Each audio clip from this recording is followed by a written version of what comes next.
This video is about Jackson's chameleons. By the end of this video, you'll know how to identify the different subspecies, how to take care of a Jackson's chameleon, and how to keep it healthy. We'll also touch on mating and taking care of Jackson's chameleon's babies, which sometimes come whether you plan them or not. So let's get on with it. Jackson's chameleons are one of the most recognized chameleon species, and for good reason. With those three horns, they have an impressive profile.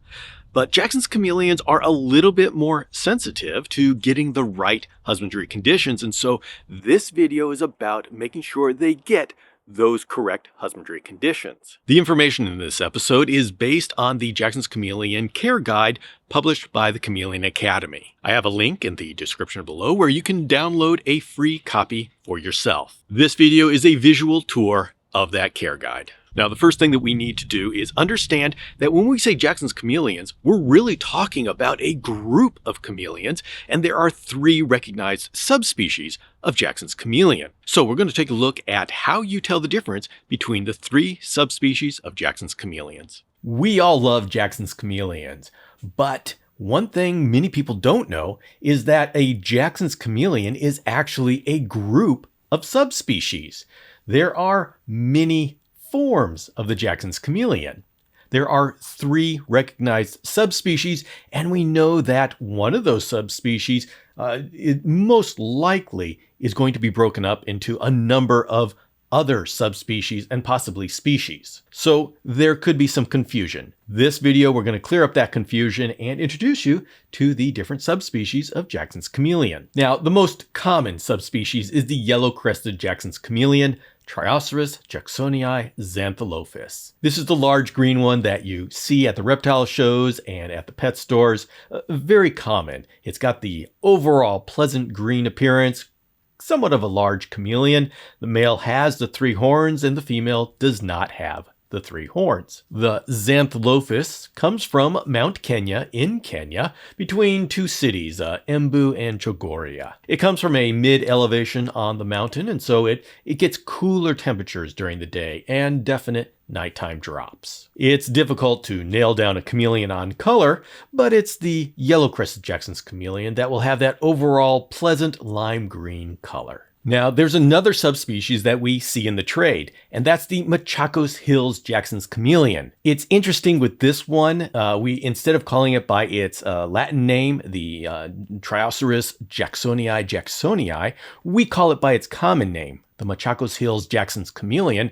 And the reason why we do that is because the jacksonii subspecies actually encompasses a huge number of locales, of which we are very confident are actually different subspecies. So we're just waiting for the scientists to get around to sort it all out and give these subspecies designation or even species designation.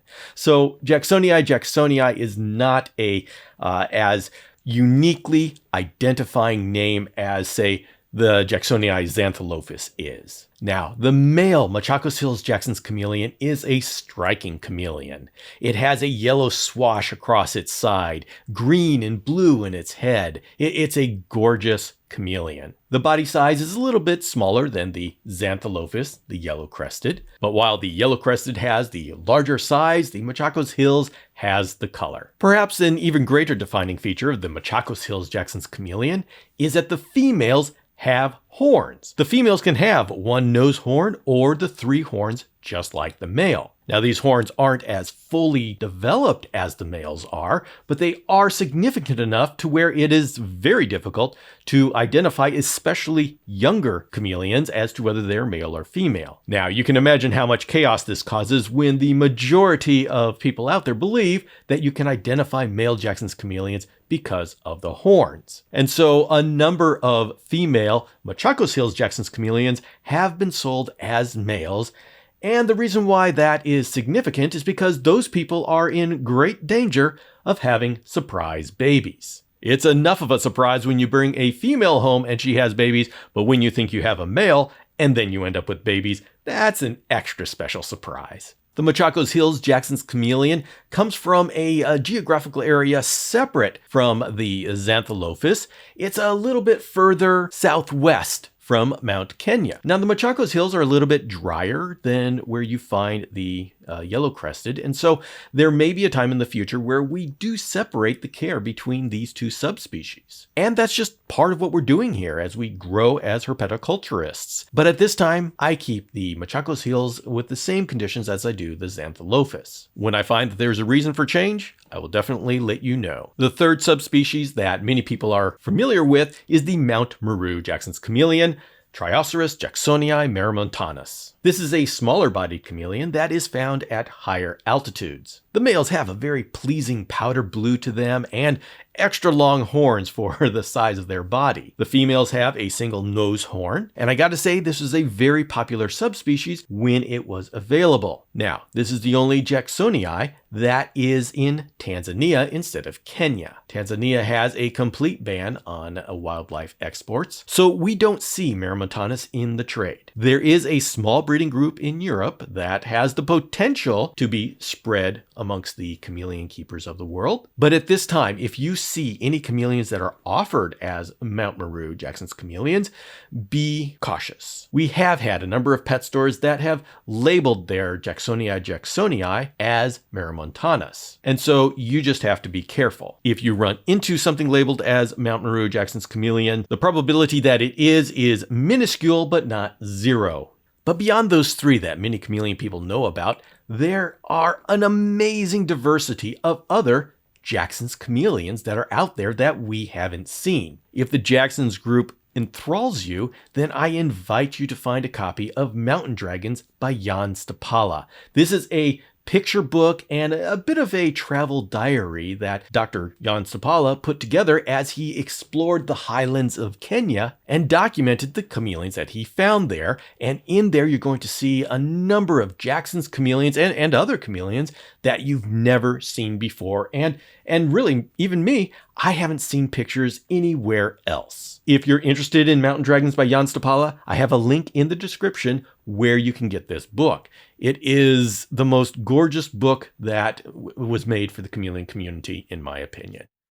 All right, so let's talk about Hawaii. We had a situation where a number of chameleons were brought in the early 70s for a pet store that wanted to sell them, and they escaped. The pet store owner decided to put them out on the trees in his backyard to help them recover from the trip.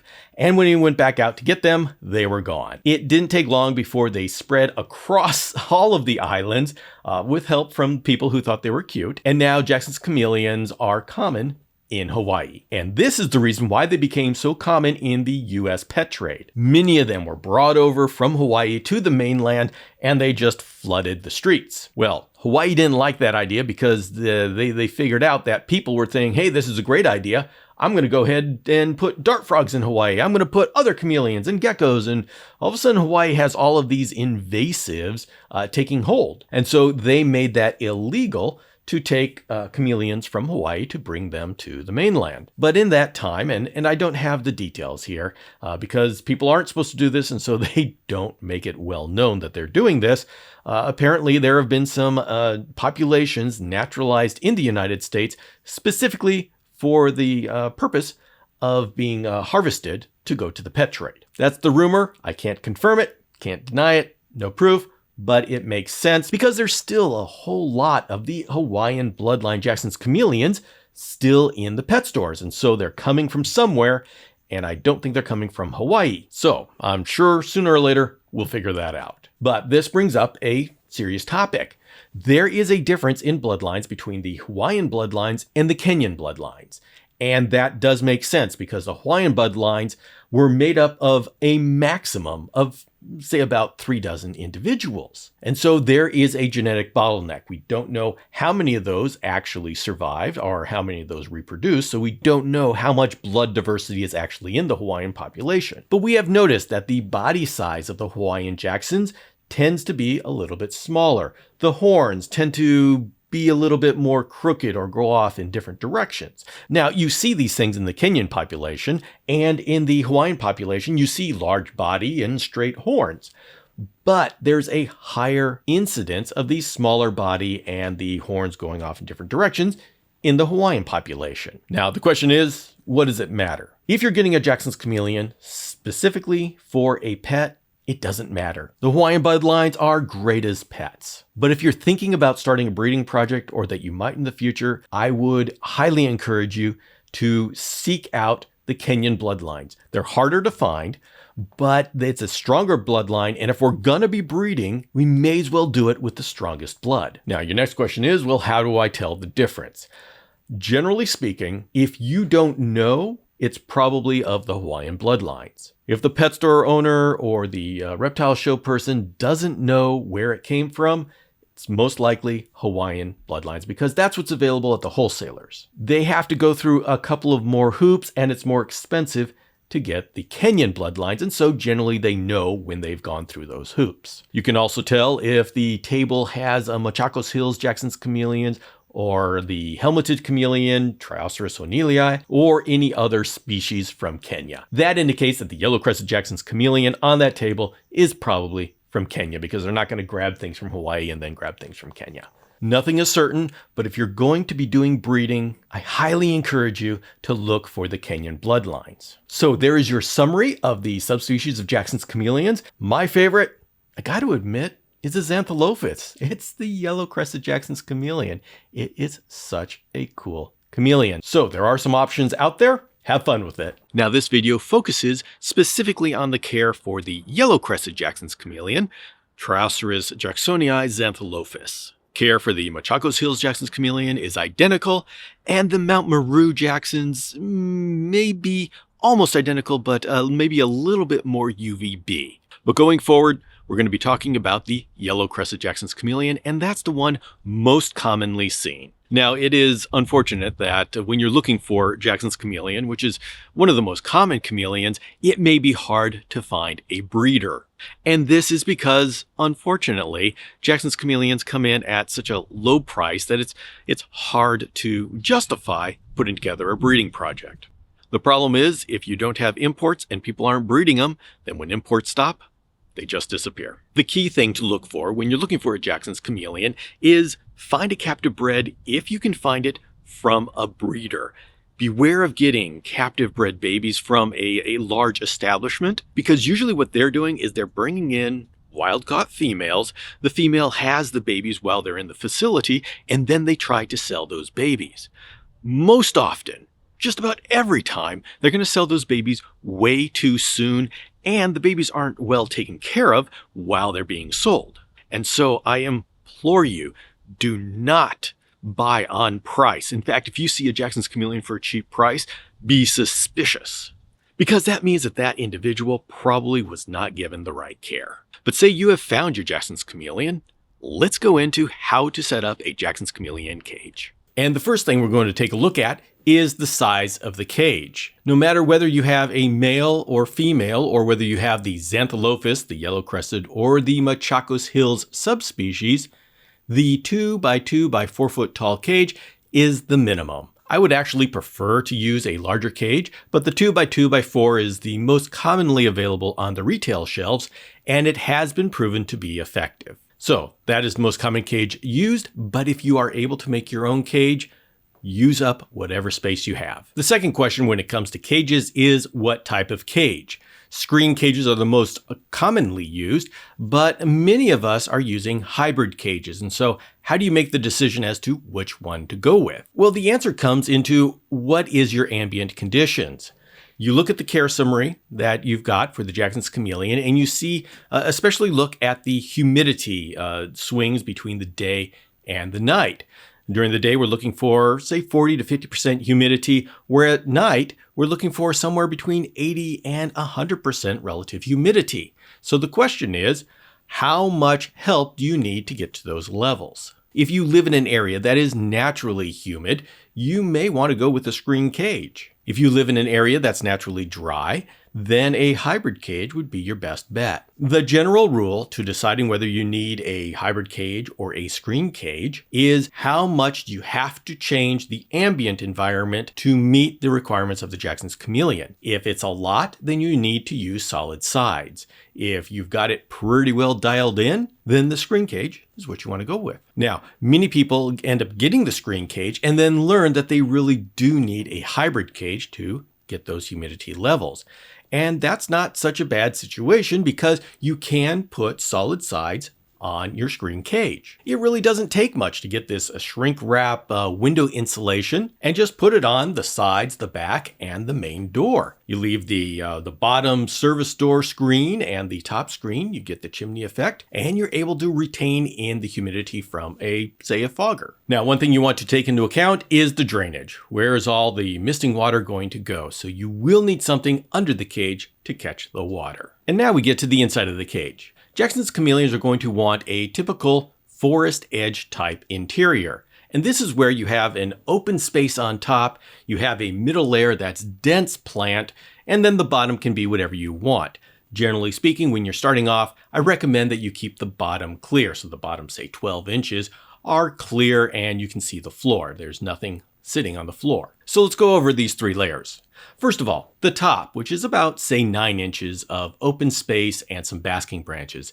That's the area where your Jackson's Chameleon is going to be able to come up and bask in both the heat as well as the UVB. The layer below that is the densely planted area that is rich with plant life. You want it so the chameleon can very easily find places behind all of the leaves to rest, to hide, and to feel safe.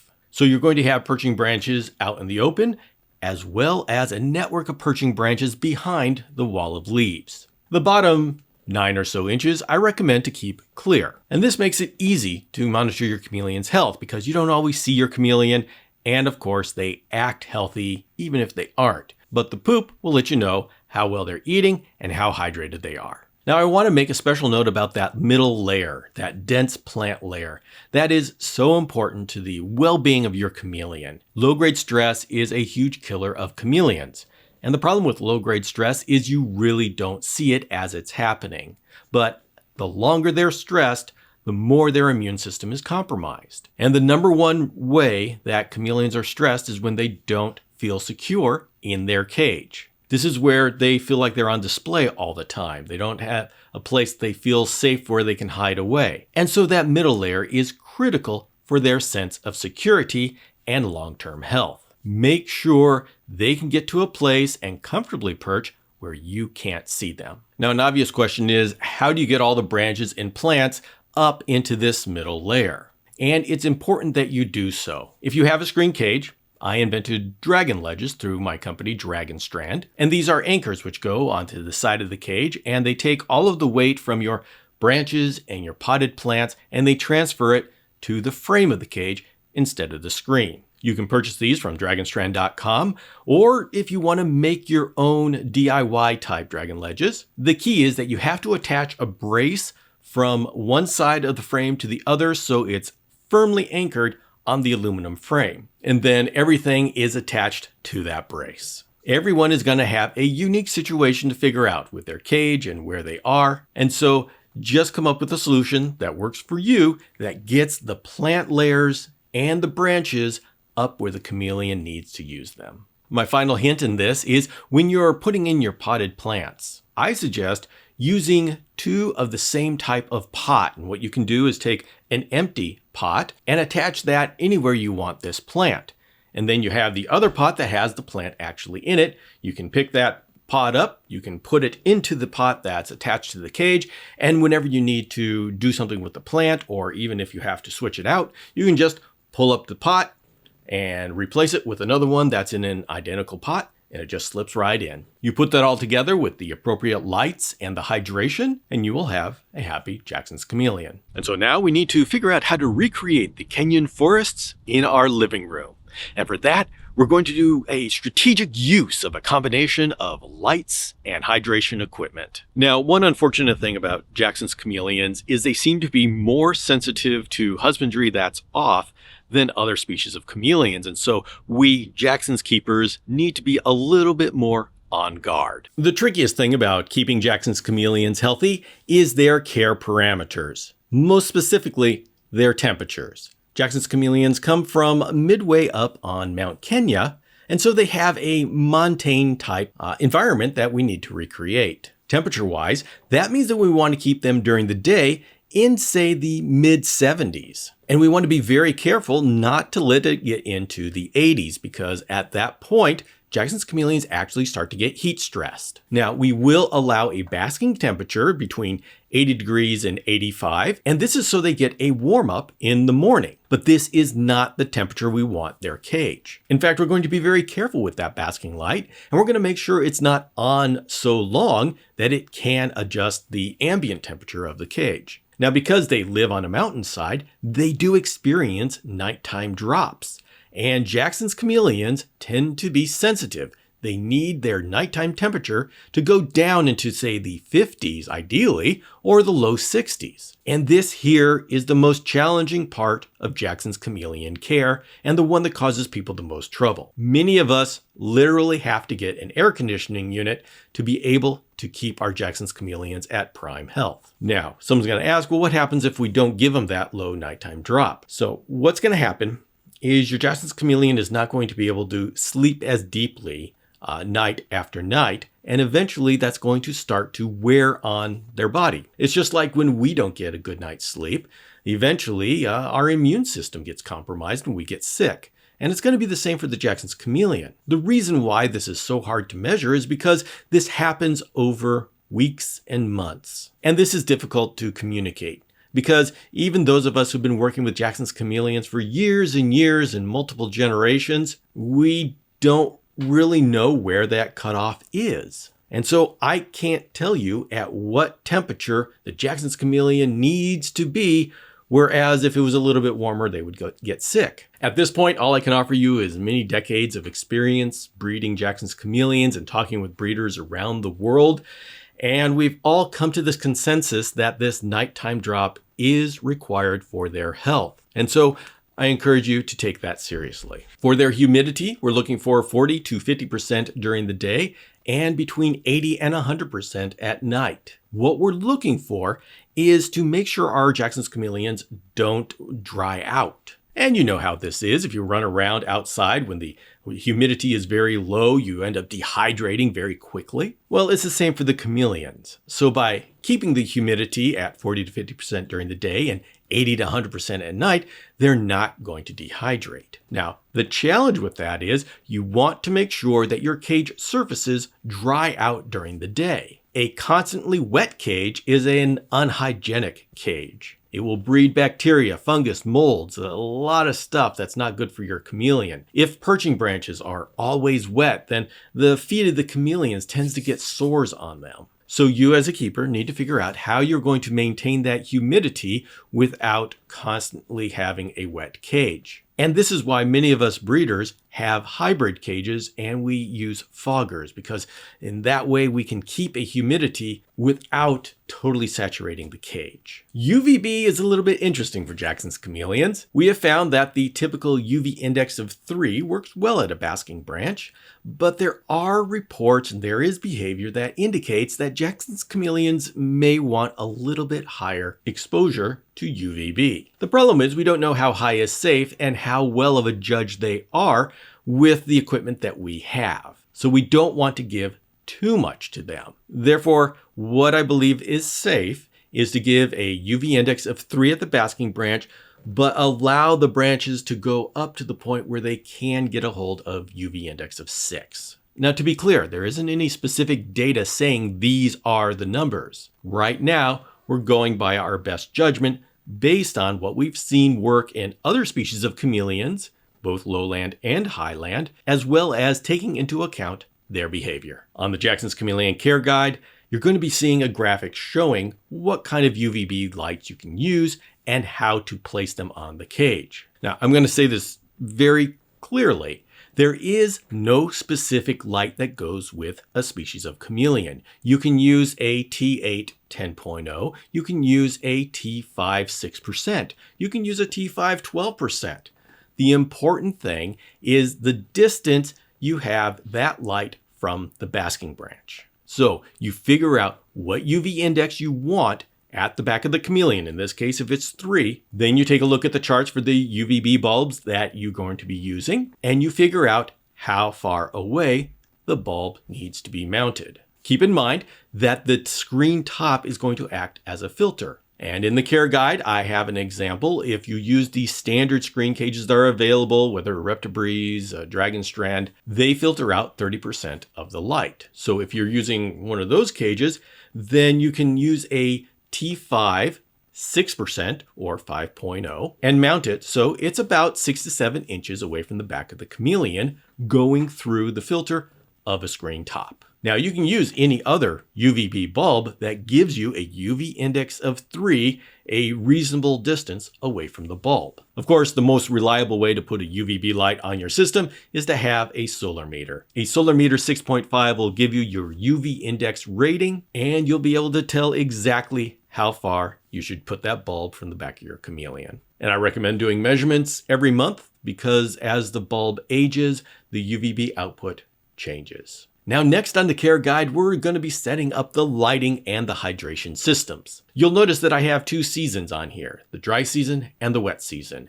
Jackson's Chameleons come from an area where they get 2 dry seasons and 2 wet seasons. And really, it's not that hard to try to replicate that at least a little bit. We're going to give them 12 hours of daylight and a couple of hours in the morning of a basking lamp so they can warm up. So with this setup, what I'm looking for is 12 hours of daylight. That's going to include both white daylight as well as UVB, a little bit of basking in the morning, and then high humidity nights. And during the wet season, I want to add a little bit more of an afternoon rain shower just to keep things a little bit moist in the cage. Now, I would like to impress upon you that this schedule is not rigid. If you need more humidity, then have the fogger go on for a longer period of time. If you need the basking light on for longer, then let it be longer. If you don't need it as long, then shorten it. This is just meant to get you started with a way that works in general areas, but you have to personalize it for your particular situation. Here's a couple of tricks that I have on there. First of all, your high humidity nights. We do this using a fogger. Yes, you could use a mister, but if you do that, you have a lot of water going through your cage. You'll notice in my fogging session, I started off with a couple of minutes of misting. And what that does is it kind of primes the cage surfaces to hold the fog instead of having the fog bounce off of it like it would on a dry wall. So the mister comes in, mists down all the surfaces, the fogger turns on and is swirling around in the cage, and then before the lights come on in the morning, I have the misters go on again, so I make sure that all of the surfaces are coated with water, so when the Chameleon wakes up, it's going to be able to drink from all the water on the leaves. The length the basking bulb is on is completely dependent upon your ambient conditions. You know we want the Jackson's Chameleons to have a cold night, so of course they need to warm up in the morning. But you only need the basking light on for the amount of time it takes for them to warm up. And so if you have a generally warm area, maybe your basking light only has to be on for 30 minutes. If you live in a cold area, maybe the basking light has to be on for an hour or 2. So just understand what I'm trying to accomplish with these charts and adjust it so it works for your situation. Now for the wet season, I would like to put in an afternoon rain shower. This is simulating clouds rolling in and darkening the sky, and then the humidity jumping up and we get some rain shower. To accomplish this, I actually like to get another light that's not as bright as my main daylight and put it in parallel. That way, when I want the clouds to come in, I can turn off the main light and the UVB light. And of course, the basking light's been off a long time ago. And I just leave on this weaker light. So it's not totally dark in the cage, but there's a definite feel that maybe the clouds have covered the sun. I'll start the fogger and then the mister. And that way the Chameleon is going to get 2 cues before the misters start going. One is that the lights are going to dim. The other is that the humidity starts to rise. And then the misters go in. You see, the problem with misting during the daytime is so often it surprises the Chameleon. The Chameleon's nice and warm, enjoying life, and then all of a sudden it gets sprayed. This is disruptive. But Chameleons are smart enough to know that this time every day the lights go down, the fogger comes on, and then that means they need to get ready for the mist to come. And you'll notice they'll often just hunker down and get ready to be rained on. And this gives them a reasonable approximation of the wet season. And finally, we get to feeding. We want to be careful that we don't feed items that are too big for the chameleon. Now, you might be surprised at how big of an insect a chameleon can take down, but we don't want to push it because, yeah, chameleons can choke. Different size insects is a way to give enrichment to the chameleon, but for the staple feeder, we want to make it so it's nice and easy. And a feeder the length of the distance between the chameleon's two eye turrets is generally, it's a good rule for what is safe for them to eat with no problem. For chameleons that are babies, we give them as much as they will eat every day because those babies, their job is to grow, and there are certain growth spurts. And we want to make sure that when those growth spurts happen, that they have all the food they need. If we miss those growth spurts, then they will grow more slowly, possibly be stunted. Once they become adults, we want to pull back on how much we feed them, and generally speaking, adults only need about 3 to 4 appropriately sized feeder insects every other day. So chameleons don't burn a whole lot of calories, and it's very easy to overfeed them, and then they become overweight and unhealthy. So 3 to 4 feeders every other day keeps them pretty healthy. Now, the exception to this is if you have a gravid female. Gravid females go back to the eating as much as they want to because she's building 8 to 50 little bodies inside of her, and we just want to give her everything she needs. Once she's had the babies and has recovered, then you can go back to the 3 to 4 feeder insects every other day. Jackson's chameleons are sensitive to our supplementation, and so we want to give them a calcium dusting every feeding, but once a month, we can give them a multivitamin. You don't want to give them too much more of the multivitamin than that because Jackson's chameleons are susceptible to edema, and that's where they start retaining fluid, most often around the neck. And we don't know exactly what causes it, but we know when we take away the supplementation, the edema goes away. And so we know there's a connection there, even though we don't know exactly what it is. And so I would like to highlight a number of points that are the main reasons why Jackson's chameleons get sick and die in captivity, so we can make sure we don't do those. This comes from decades of breeding Jackson's chameleons and talking to breeders around the world, and we see some patterns. And so I invite you to learn from our mistakes and our experience so you can have a long, happy life with your Jackson's chameleon. The first killer of Jackson's chameleons is high temperatures. Yes, our Jackson's chameleons come from a little bit high up on the mountain, and so they're looking for cooler temperatures.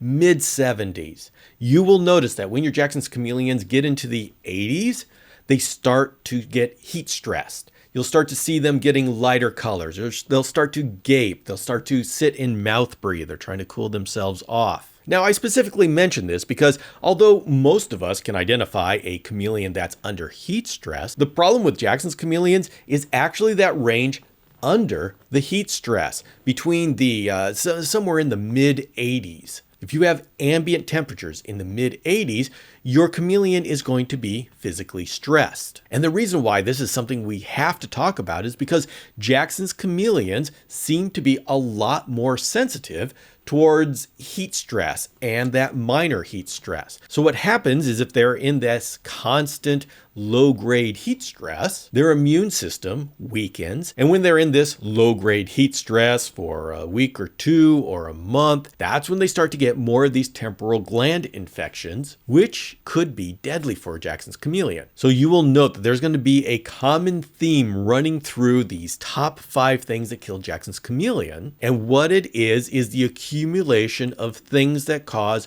low-grade constant stress. If there's one thing you learn in chameleon husbandry that is going to improve the lives of every chameleon you come in contact with, it's to recognize the effects of low-grade stress and to avoid giving that to your chameleon. And so we're going to go on to the next low-grade stress, which is cohabitation stress. The rule is 1 chameleon per cage. The problem is that when you put 2 chameleons together, they will have a dominance battle.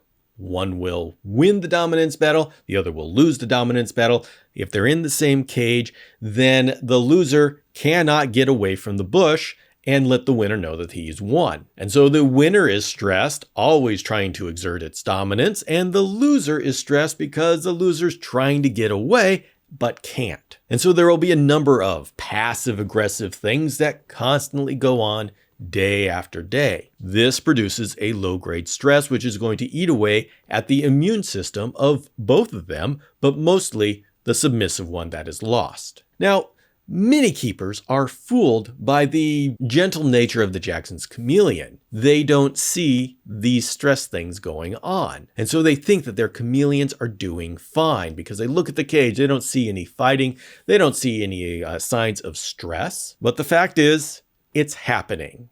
And these keepers will have a sickness come 6 months from now. It'll be mysterious. You have no idea where it came from. But I got to tell you, those of us who have been doing Jackson's Chameleons for so many decades, we know you keep chameleons together, especially Jackson's Chameleons, and that's what you're going to get. So don't keep chameleons together. The third killer of Jackson's Chameleons is no nighttime drop. If Jackson's Chameleons don't get their nighttime drop into the 50s or low 60s, the body will start to get physically tired. They're not going to be able to have as deep a sleep as they need for optimal health. And so with this increasing exhaustion, you get a kind of a low-grade physical stress because the body can't get the sleep it needs. Once again, this builds over time. Giving a nighttime drop is one of the more challenging things for people to do because if their house doesn't go cold, it's kind of difficult to get a cage colder. Many of us have to actually put AC units in the window just so we can take care of our Jackson's Chameleons. And that becomes really the only way to do it if you have warm nights. I know it's expensive. I know it's a lot of work, but if we want to keep Jackson's Chameleons, that's the way we got to do it. Now, I also want to add that once you put an air conditioner in, you are now sucking moisture from the air. So you're going to have to be really careful about your humidity cycles. Just a note. The next thing is handling stress. If you've been around chameleons for any length of time, you know you've heard people say, don't hold your chameleons. They're not holding pets. They don't like it. And when you try to hold a veiled chameleon or a panther chameleon and they don't want you to hold them, oh, they let you know. They gape. They try to bite you. Yeah, there's no mistake there. The reason why this is significant enough for me to actually point it out on a Jackson's Chameleon is because a Jackson's Chameleon, generally speaking, I mean, they're all individuals, they all do their own thing, but generally speaking, a Jackson's Chameleon won't attack you like that. They won't be defensive like that, where they'll try to bite you or gape at you or be threatening. And the problem is that the well-natured keepers who want their animals to love them misinterpret that as the Jackson's Chameleons enjoying coming out, enjoying being held, enjoying being played with. And the fact is that you're stressing out your chameleon. It's just not showing it to you in the ways that you are expecting. So many of these keepers end up being so proud that their chameleon trusts them so much to actually fall asleep in their hand. Now, us experienced chameleon people know that, unfortunately, this is not a sign of trust in chameleon language. Yes, in dog language, in human language, falling asleep on your partner, that is a sign of trust. In chameleon language, that is a sign that they have given up on life. They're closing their eyes and they're ready to be eaten because they've given up hope. It is the most heartbreaking thing because the well-meaning keeper thinks that they have reached the pinnacle of relationship with their chameleon. And then we're in a situation where we have to let them know, I'm sorry, it's the complete opposite. You have driven your chameleon to the point where they're getting ready to die. And remember, with Jackson's Chameleons, they're not going to give you the signs that you're expecting to be told, no, don't hold me. So this is something that you're going to have to know yourself without asking them. And finally, well, luckily this one isn't that it's going to kill your chameleon. It's just going to make them sick. And that is oversupplementation. There is something in our multivitamin supplements that causes an imbalance within Jackson's Chameleons. And this most often comes out as a fluid collar. It's called edema. And it's a fluid collar around the neck of the chameleon. And we don't know exactly what in the supplements is causing that. We suspect it's going to be the fat-soluble vitamins, vitamin A, vitamin D3. But whatever it is, the reason why we say oversupplementation causes it is because when we stop supplementing with the multivitamin, the edema goes away. So I'm hoping that we figure out exactly what's going on in the future, and I imagine one day we will. But for right now, be very careful with how you supplement your chameleon. For Jackson's Chameleons, I recommend dusting with a multivitamin once a month. I'm looking for one that has vitamin D3 in 10K IUs per pound or less. And usually the vitamin A is 100K IUs per pound or less. Just a note, you'll usually find that the vitamin A is 10 times the vitamin D3. That's just a traditional thing that a number of the supplements have gone with. Not all of them, but a number of them have. So in conclusion, those are your 5 things that are most likely to kill your Jackson's Chameleon. You will notice that most of those have to deal with stress, whether emotional stress or physical stress. And to be a successful chameleon keeper, you need to get into the mindset of understanding that constant low-grade stress doesn't kill immediately. It builds on itself. And this is why it's so difficult for beginning chameleon keepers to acknowledge that it exists, because they don't see it build day after day. But whether it's stress because they have a cage mate, or it's stress because it's a little bit too warm, or it's stress because they're taken out and constantly handled and played with, all of this adds together. And it may be that you having them with warm nights isn't going to be enough stress to kill them, but that, in addition to being in a cage with another chameleon, sets them over the edge. Most of the time, what kills a Jackson's Chameleon is not one of these, but a combination of a couple of these. And so to successfully keep your Jackson's Chameleon, be aware of all the different ways that they can be stressed and eliminate those from their life. And that's the way to have a Jackson's Chameleon live a long, healthy life with you. At some point, you may decide that you would like to try to breed your Jackson's Chameleons. It's an amazing experience raising up babies, but of course, you got to do the right things to get to that point. And so we're going to go over how to mate your Jackson's Chameleons. This is a huge decision, and you want to definitely make sure that you are ready for babies, because that is the hardest part of the entire process. But for this video, I'm going to go over the mating process and the gestation period up until the babies are born. To start off, at least with the yellow-crested Jackson's Chameleon, Trioceras jacksonii xantholophus, there's no distinct breeding season. I've had males in springtime get their nice blue tails and start to get very restless within their cage, but I can't tell whether that is a specific internal trigger or something that happened because they were acclimated to the North American seasons and it just started to warm up. But I have had Jackson's Chameleons mate all through the year. When you want to see if your Jackson's Chameleons are willing to mate, you'll bring them together. Of course, I have to reiterate, do not keep pairs together. That is unhealthy for the chameleons. So when you're ready to see if they're willing to mate, what I do is I get the female and I bring her to the male's cage. And I generally get a good sense as to whether this is going to happen or not, because the females are pretty clear as to whether they are receptive or not. If they're not receptive, they will turn dark, they will gape, they will flatten their body so they're acting defensive towards the male. The males will do their bobbing, and that's their mating dance, and they will approach the female to see if she's really serious. But generally speaking, if the female has started down that path, she's not receptive. She's not going to change her mind.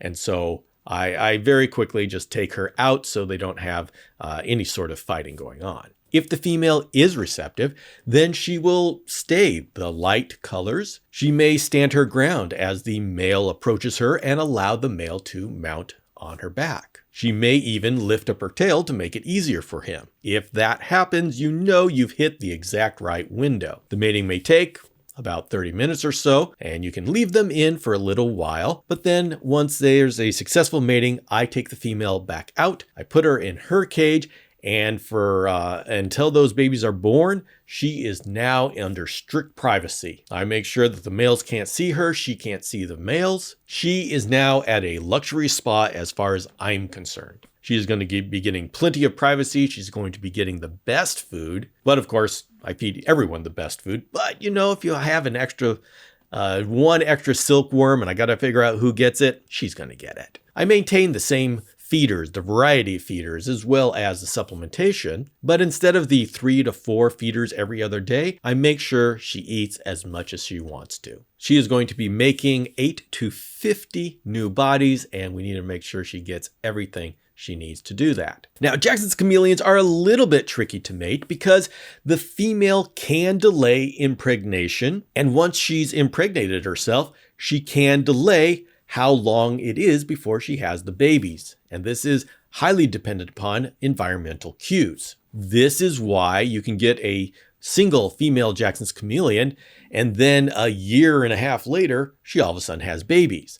Well, they store sperm, and their body does have control as to when it's used. And this is why I can say there's a gestation of 6 to 9 months, but who knows when that starts. So when you mate Jackson's chameleons, number one, you have to be ready for not having a specific timetable. And number two, realize that one mating may produce a lifetime of clutches in a female Jackson's chameleon. One of the most exciting things about Jackson's chameleons is that they're a live bearing, so they're not going to be digging and laying eggs for you to incubate. The mother will be incubating the eggs inside of her body. As exciting as that is, that also means that you don't know when you're getting babies. She can give birth to babies, say 6 to 9 months after mating, but of course, she can delay that if she wants to. You will get anywhere from 8 to 50 babies, depending upon the size of the female. As time goes on, you're going to notice her getting more and more round as the babies grow within her. Keep feeding her and make sure she's got all the nutrients she needs. Now, you're going to see as you get closer to the day when she gives birth, she is going to have a voracious appetite. Then she's going to stop eating. Once she stops eating, you know that within 3 days, you are probably going to have babies. We get this all the time on social media to where people say, "Oh, my chameleon, she was eating so well, and then all of a sudden she stopped eating. What's wrong?" We tell them, get ready for babies.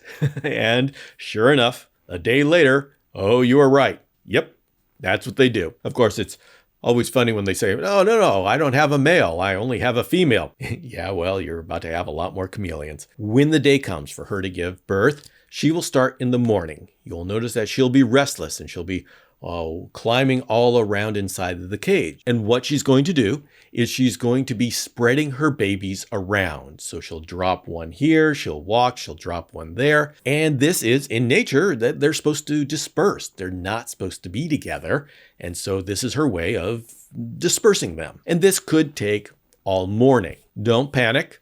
She's not going to eat the baby, so you don't have to rip them out of there right away. You can wait until she's done. Now, you may notice not everything may be a living baby coming out. There may be bright yellow balls, and these are unfertilized ova, and it's nothing to worry about. The babies are going to be dropped. They may be dropped from a height. Don't worry about that. When they hit the ground, that's going to wake them up, and they're going to break out of their membrane sac. She also may scrape them off and have them hanging from branches. This is all normal. The babies will break free and they will be scampering around, ready to take on the world. Now, there's always the possibility that there may be some stillborn, meaning that the baby is just dead upon birth, or else that they're too weak to get out of the membrane sac. Whether you help the babies get out of the membrane sac or not is up to you. Generally, if they can't get out, it's because something's wrong, they're weak. And the question is that baby really meant to live?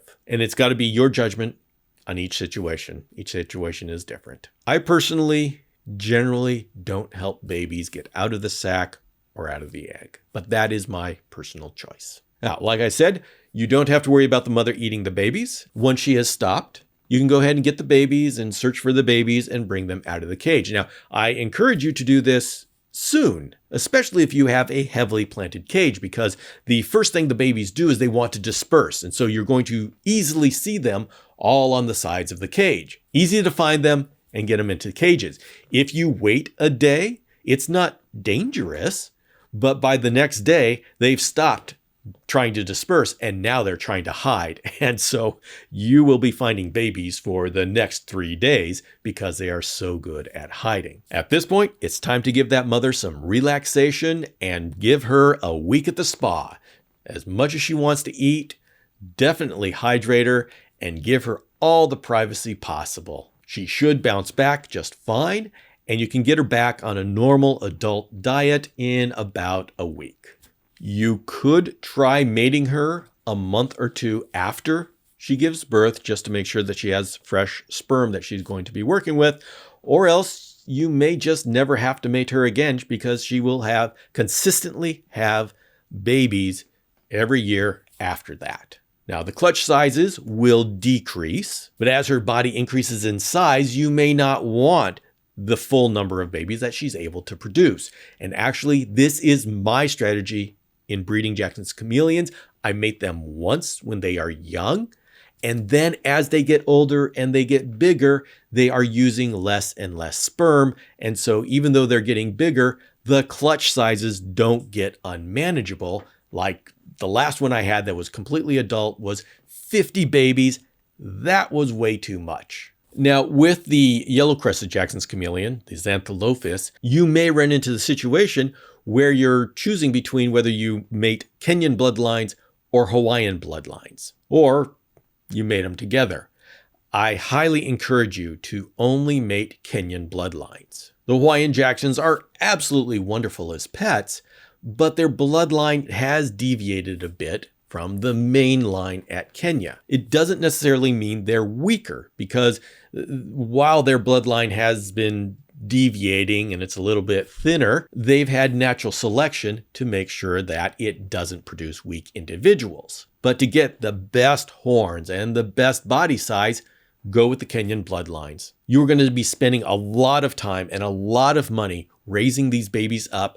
You may as well do that with the best bloodlines. And by the way, don't mix the bloodlines thinking that you're going to strengthen the Hawaiian bloodlines. Once again, they don't need, quotes, strengthening. They've got natural selection that is doing that, but really all you're going to be doing is bringing that, I don't know if we're going to call it weaker bloodline, into the Kenyan bloodlines.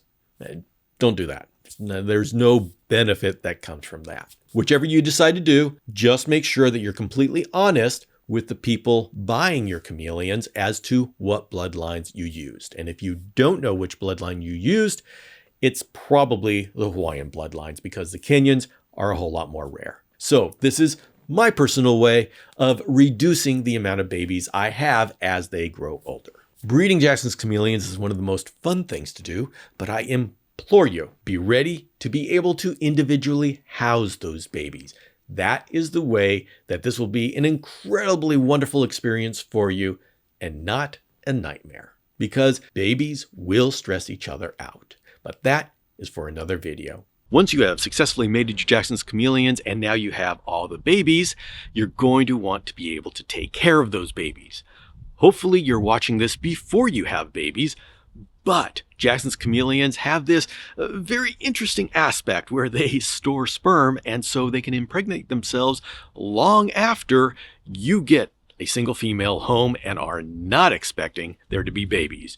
You walk down the stairs and suddenly there are 30 babies in a cage where last night there was only one. And so this segment here talks about how to take care of babies, either when you've planned for them or when they are an exciting surprise, shall we say. Hello, Chameleon Academy. Today we're going to be talking about what happens when you are surprised by a bunch of baby chameleons. Now, how does this happen?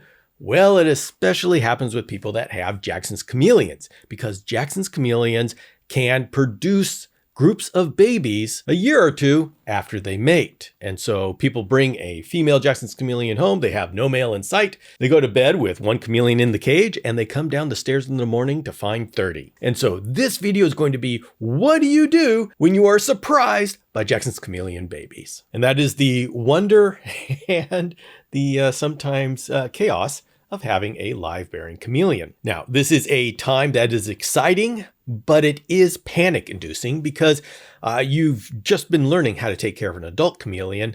How in the world do you take care of 30 baby chameleons? And that's what this video is for. I'm going to go over the things you do if you have a surprise group of babies. So the first thing to do is don't panic. It's okay to have the babies in there with the mother. She will not eat them. And so although you do have to move quickly, you don't have to panic. Now, the first thing you're going to do is to separate them from the mother. And this is so you can take care of them effectively. The easiest way to do that in an emergency is find a bathtub, plug the bathtub, make sure there's no water in the bathtub, put a couple of house plants in the bathtub with maybe some branches, small branches, and then the babies can go in there. You just make sure that there's no way that they can get down the drain, that there's no water that they can drown in, and that there's no branches or plants that are going up towards the sides of the tub to where they can get out. The advantage of a tub is that it's got smooth sides, and so the babies can't climb out. And just make sure that you have branches that go down from the plants to the bottom of the tub, so if the babies end up in the tub floor for whatever reason, they can find their way back into the leaves. Now, this is not the way you're going to be able to keep the babies for 3 months, but it's going to do for now. And we will talk about housing a little bit later, but since you now have a place for the babies, we can go on to your next priority, which is to find food. Chameleons eat small bugs. And the insect which is the most available and the best for feeding baby chameleons is fruit flies. Luckily, flightless fruit flies are available on many online retailers. And you're going to want to find some of these and call them up. And here's the magic question you want to ask them. Do you have cups that are producing or blooming? Because fruit flies have a life cycle that takes a couple of weeks. But you don't have a couple of weeks. You need the flies available now. So when you place an order, do it by telephone and call the place and see if they have any that are, quotes, producing. The other perfect baby food is pinhead crickets. These are a little bit more expensive, but they are readily available. And when you order pinhead crickets, they're ready to go. And so it's time to go online and find a place that offers reptile feeders and place an order. Get those things coming to you as soon as possible. The babies will have about 24 hours while they're still absorbing nutrients from the egg. But after that, they're going to be ready to be fruit fly zapping ninjas. Now, my favorite thing to do is natural fruit flies. If you find that you can put out a piece of fruit and within an hour it's swarming with these little fruit flies, then you have just discovered that you have a almost inexhaustible food source for your baby chameleons. I live in an area where I can take advantage of this, and I just put out a banana or an orange, and the fruit flies swarm. And so you'll find in my baby cages, I always have a little cup of fruit that's surrounded by fruit flies. But now that you've got the initial things out of the way, the housing and the food, it's time that we take a break from chameleon husbandry and talk about what you want to do with these babies. To raise up a group of babies successfully and properly, it takes a lot of infrastructure. Basically, you need a separate cage for every chameleon. Yes, many people have raised groups of chameleons, but that's stressful for the babies. And so that's not something that I should be teaching you how to do. The proper way to do it is each baby has their own cage. Now, they'll be able to be in a large group for the first, say, 4 weeks because they can only emotionally bully each other. They're not necessarily big enough to bite and do physical damage. They will soon, though. But even as babies, they're going to be establishing a dominance in there to where the dominant ones are going to be eating more than the submissive ones. And so you're already starting this unhealthy dynamic by keeping them in groups. But it's okay for the first weeks. You just have to know what's ahead of you if you decide that you're going to be keeping these babies. So here's the decision you need to make. Do you want to jump in with both feet and take care of these babies for the next 4 months? It'll be expensive, it'll take time, and there's no way that you're going to be able to recoup your costs by selling the babies. So don't use, well, we'll sell the babies and we'll make some money as a justification for doing it. You need to be doing it just for the excitement and the experience of it. Your other option is to find somebody in the community that's within a reasonable distance who will take them off your hands. Now, I would like to relate to you what happens occasionally in the community. Someone will have Jackson's Chameleon babies. They will panic. They will say, oh, somebody please come and take these babies and take care of them for me. And then that person may get 3, 4 interested parties who are going to come and take these babies off their hands. And suddenly they start thinking, hey, wait a minute, I could sell these. I could make some money off of this. And then by that time, the people who are going to come and help said, well, okay, no, we're not going to buy the clutches off of you. And then the person who had the babies is now left trying to figure out what to do with these, but with some idea that they've got something that's worth money. And then this poor person goes and decides, oh, I'm going to sell half of them to a pet store and I'm going to give half of them to family and friends. And unfortunately for the chameleon, nobody in this entire story knows what they are doing and how to take care of Jackson's Chameleon babies. And so those babies are going to have a disastrous life. So make a deliberate decision. Do you want to go through what it takes to take care of a group of baby chameleons, or do you want to find a person to give them to? At this young, you are giving them to an experienced person, and make sure they're experienced. Everybody's going to want a baby chameleon, but make sure you give them to an experienced person. To start, let's talk about how you would find an experienced person. And the best thing for this is you go online and you find a discussion group. Do you like Facebook? My favorite is chameleonforums.com or any of the other social medias, and there will be a chameleon community. There's a chameleon community just about everywhere. And so you want to get on there and you want to say, is anybody in my area? Once you find people in your area, it's very easy to go back into their history and see what kind of experience they have with chameleons. Although, to be honest, someone who is willing to take care of the chameleons, regardless of how much of experience, if they have more experience than you, then the chameleons are better off with somebody who is committed to figuring out how to take care of them, because it really isn't that hard to do. You just need to decide you're going to do it. And you want to get on and do this because the baby should be in their foster home as soon as possible. Now, as far as hydration, you're going to want to get a spray bottle that gives you a fine mist, and you're going to want to put a layer of dew over the leaves. And this is how your Jackson's Chameleons are going to drink. Do it every morning. And for lights, you're going to have to figure out how to get some of those daylight bulbs and put it over wherever you're going to keep them. When we last talked, you had them in a bathtub. A viable option that many people take is to get these sweater boxes, these Sterilite bins, and they put a plant in the Sterilite bin. These bins easily go on racks and you put lights above it. So whatever your situation is, you get some of these fluorescent lights and put them above to give the chameleon some light. Now, eventually they're going to be needing UVB light. If you have an adult chameleon, you know about UVB. And this is where you've got to make that decision as to what you're going to do with the babies, because the longer you keep them, the more you're going to have to invest in the infrastructure to keep them properly. So you either find an experienced home very quickly, or else you start putting in money into the infrastructure to keep them healthy. Now, if you want to learn how to take care of chameleon babies, there are whole sections on the chameleonacademy.com website. There are some videos here on YouTube. And of course, I'll be doing a lot more talking about taking care of babies in the future. But for now, go to the Jackson's Chameleon profile on chameleonacademy.com if you've decided that you are going to dedicate yourself to raising up this group of baby chameleons. Chameleon husbandry is a dynamic thing. There are many of us who are pushing our husbandry forward and doing experiments on a regular basis. And so there's new things being discovered every year. I keep track of these things and I summarize them both in the Chameleon Academy podcast, this video outreach, and on the chameleonacademy.com website. And so if you'd like to stay up to date as to what's going on, subscribe to this video channel, check out the podcast, or visit the website on a regular basis. In conclusion, I want to say that this Chameleon Academy outreach is meant for community use. You're welcome and encouraged to take the free download and link to it, put it in your files section, or print it out when you're at the reptile show selling your Jackson's Chameleon babies. Or if you work at a vet's office, you can print out this care guide. On the front is a QR code. You can have your clients or your reptile show customers use that QR code to get a free download of the guide themselves. The only requirement is that you don't modify the document in any way. And I do want to make it clear, these care guides are just a starting point.